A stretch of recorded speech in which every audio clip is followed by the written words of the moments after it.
and gentlemen who are familiar with my little series here, I'm once again interviewing a gentleman, brother, who is sharing his racial profiling experience. Oh, by the way, you have to get in the right lane and turn right at Grand here, yeah. I used to live up here. Oh, okay. Adams Point, yeah. So you were saying you're an ex-cop, right? Yeah, I did 36 years in law enforcement. Oh, well, thank you for serving us. Appreciate it. And the only time I've was stopped when I was a cop, and I'd say I never recited. Now you guys go ahead and take whatever you want from that. But the only time I was you can take this to the next 3 lights, by the way. The next 3 lights? Yes, sir. Okay. Every time I was the only time I was actually stopped where I knew it was profiling, and I got a kind of a kick out of it, was in Montana. I was with my wife, and her mom is white and from Montana, and she's elderly. And we were going through an area near St. Regis towards Great Falls, I believe it is. And traffic was heavy. There was a road construction, and all of a sudden, as I pass, a Montana State Patrol officer whips out and pulls me over and stops me. And I asked him why, because, you know, he said I was speeding. And I said, oh, okay, I wasn't aware, but I was between 2 cars moving very slowly. One was right on my bumper, and one was moving very slowly in front of me. So I couldn't have been speeding, but when I showed him my ID, which is something you do, because I did have a gun in the car, he took my license, went back, and came back and wrote me a warning for speeding. And that was a very short conversation once he saw my badge. But that was the only time. Now, I realized I was in Montana. I realized I had a little white lady in the back of the car. And so maybe he thought it didn't look too good or whatever. So he may have honestly been trying to do his job, but his motivation is suspect. So that is basically the other times I was stopped. I mean, I will say I was doing something wrong. And you turn left at this light here. Yeah. And one LA cop stopped me, and when I was working down in Compton, and I was coming back from an off-duty job, and he stopped me, and I said, what was I doing? He said, driving like a cop. So yeah, I couldn't argue with that. That's funny. Couldn't argue with that. But you know, outside of driving, have you had any experiences? Have you seen? You think some people say racism is on the rise, and I mean, I think just around here, it just seems like there's a bit of a kind of a racism that didn't, you know. Let me say that I don't think racism is on the rise. I don't think it's any more than it was before. The assaults on police officers and police officers' assaults on citizens. You turn right here. Yeah, they all reminds me of the '70s when I started. Really? Well, when the Black Panthers were going pretty strong, or the end of the Black Panthers. I don't mean just police. I just mean in general. You go all the way up the hill, by the way. Oh, okay. I don't mean just police. I mean just in general. You know. I'm not anti-police. I'm the kind of guy that I get along with people. Yeah. I always have. I have as many, and that sounds corny, but I have as many white friends and Asian friends. You stop here. You pull in the driveway on the left if you want. Yeah. Over here? Yeah. As I do with black friends. You know, I have a lot of Latino friends. I have, you know, I'm into food, so that brings another dynamic. So there you go. I hang around with people that are into food. Well, you're a good cook. I'm a good cook, yeah. But I'm also a good eater. And he's not afraid to say it, folks. Yeah. And a good eater. And a good eater, you know, and I enjoy it. So my circle is a little bit different. My sons and daughters all grew up in very multicultural areas. So they're basically the same way with their friends and stuff.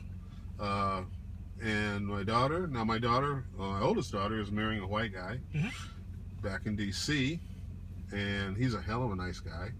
His parents live in Florida half the time, in upstate New York. From what I can tell, I haven't really met them personally. They don't seem to have any problem with it. So I don't know. I think there's actually people make an effort to show more tolerance now because of everything going on than they should probably, or not. I mean, they can't overdo it. I think what spurred me is that on these social media sites, you have people in this neighborhood that they disproportionately report someone black doing something wrong when they weren't. Well, when I was a cop in Piedmont, you know where Piedmont is? Oh, yeah. Okay, there was this poor group of Samoan or Tongan gardeners that got called on every week as strange black men in a beat-up truck cruising the neighborhood. Yeah, it's but that was 1978. Right. But now it's like a mini lynch mob, and it's kind of. And I was thinking, God, and then I realized that most of us don't tell our stories, Yeah, well, this is true. And that's why I started to, But I have a kind of an attitude. My parents were never on the race card per se. They told me to be careful about certain things, but or have people being jealous of me. Who started the term race card? I always thought that was a pejorative, from the Reagan administration. It might have been. It have been. But with social media, everybody can come out of the closet anonymously if they want to. Yeah. Or they can just repost something and ask your opinion, but they may mean that. And I though I like having discussions, and I have a couple of very right-wing friends from high school and from work, and it's like, okay, but what does this mean, or what does that mean? I mean, they reposted something today about a white guy goes in and kills 9 parishioners. They quote Obama, "We've got a problem with racism." Black and gay guy goes and kills 2 white reporters. We have a gun problem. Like they're trying to say it's the same thing. I made a vlog about that because I vlog for a living. Oh, you do? As a race problem, because I felt that racism had driven him mad. I think it has. But I don't know anything about the guy. It's a sad thing. It's a criminal act. Yeah, unquestionably. Everything comes up. It's easy if we leave things as criminal acts and treat them as criminal acts. It'll be a whole lot easier. What I was thinking, and I like your opinion about this because this is cool. My take was that, we were always raised as brothers not to do that sort of thing, right? We never thought that way. Yeah. But now you have a strain of brothers where it's different, and I'm thinking we need to have an early warning system. If we spot somebody that can't handle racism, we talk to them, get them help.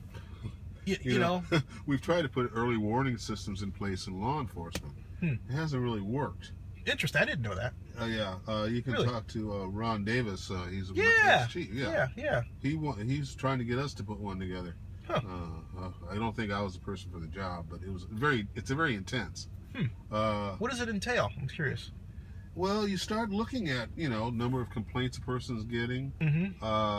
You'll have the supervisors just pay attention to outbursts or corny responses. You look at find out. You got to get intelligence. The guy drinking a lot, drinking too much. Is he showing signs of stress? Basically, you want to see if somebody's just succumbing to the stress, because there's a lot of it. Yeah. There's a lot of it. PTSD is rampant in law enforcement, and it's not always from losing a partner. Although I've lost enough. Oh, sorry. I forgot about that. But that's all right, man. Yeah. I've lost enough. I'm taking your time, so it's cool. Where it's they won't charge you anymore. Yeah. Where you think about things a lot. You think about things, and just today, an officer was assaulted right here down in this area, and she ended up shooting and killing the assailant. Yeah, I saw that on Twitter. I was following it. And it happens. These things happen every day. With social media, the public becomes more aware of it. But it's been going on for a long time, and so guys are taking a lot home with them. They're taking it on vacation with them. They're taking it everywhere with them. So, so what does an early warning system entail? God, I don't know. I think it takes almost, I can't describe it. You got to come up with certain identifiers or certain triggers, and then you got to watch for it. And I think it's never going to be the same in everybody. But there are certain common triggers that will not be triggered in the same way, but they're common triggers. What about having a religious, like we used to purge religion in the church, and now it seems like that's kind of gone. I mean, this guy had a really screwed up life. I heard he was into all kinds of stuff, Oh, well, he probably was. And he's not alone. He's probably a lot of people in all kinds of stuff, like he was. It just happened to him differently. So he actually probably had he'd been fired from just about every job. He wasn't as good as he thought he was. Well, actually, someone said that he was really good, but he had these built-up slights, and he would, I guess they sort of magnify with, it was kind of a self-fulfilling prophecy. He would kind of get himself into situations where someone would say something and he would misinterpret it. Now, what they said, I don't exactly know. Well, no, that's not true, because he had a lawsuit where he said one of the producers called him a monkey. and they settled out of court. And Yeah, I thought my late father filed a racial discrimination lawsuit against the company, and it kind of reminded me of what my dad went through back in the mid '70s, you know. Yeah, But well, he did, you know. So they used to call me Sunshine. yeah. In one police department I worked at, they put all their shoes in front of my locker with quarters in them. What? Yeah. What was that all about? I mean, like, that was being funny back in '76 or '75. jeez. And in one city in the valley, I moved around because I liked different stuff. I was too stupid to think about retirement at the time. So they put up a sign, "Welcome to Carter Country," which was an old TV show with a black deputy. Yeah, I remember. Yeah, right. And then they also left me a watermelon with a ribbon tied around it, and what do you call it? A phone booth. Yeah. Yeah, my partner, who was a Mormon, he liked it. I didn't care for watermelon at the time, so he ate it all. But I imagine experiences like that can make you lose your taste for watermelons. no, I didn't have a taste before. Man, and it wasn't so much racial. I just didn't care for it. But the one clip I did see from what's the D.W. Griffin film? Birth of a Nation. Yeah, didn't make me feel any better about it. No, I've never seen that film. I've seen parts of it. Very young on, I saw it. You know, I was in high school. I mean, elementary school or junior high school when I saw it. Wow. But you know, those type of things do build up with you, and you know, you start wondering. Like sometimes I wonder when people just quickly cancel on me. Are they doing it because I'm black? But that's as I get older, of course. Yeah, I think I get more sensitive to it. When I was younger, I could take on the world. I was invincible, so none of that bothered me. So I didn't think about it that much. I think for me, it just seems like the Oakland is changing, where we have a group influx of whites and Asians that are young. They don't have a lot of black friends, and they don't know how to interact, and they misinterpret things, and they report stuff that is out of bounds. And well, you know, I'm seeing some of the I bartend one day a week here in Oakland at a bar called George K's. Oh, I know George K's. Yeah. 41st and Broadway. Yeah. Hey, Dave Biddle was a friend of mine. Rest in peace. My God, this is small world stuff. Yeah, this is real small world. Man, Dave. Oh, but hold on a second, folks. Dave Biddle's a friend of mine who sadly committed suicide. Man, I'm sorry. Wow. Yeah, Dave and I had been friends for 20 years. What? Yeah. God, man. Dave had a lot of problems, and you know, we can go over that offline. Yeah, we should definitely do that. But, in fact, I'm gonna come and see you tomorrow. It's Saturday, actually. Well, I'm not working this week. Oh, okay. But I think I have my cards. All right. Hey, folks, another in this series. Thanks a lot, man. Hey, you're welcome. You got it. Cool. Let me give you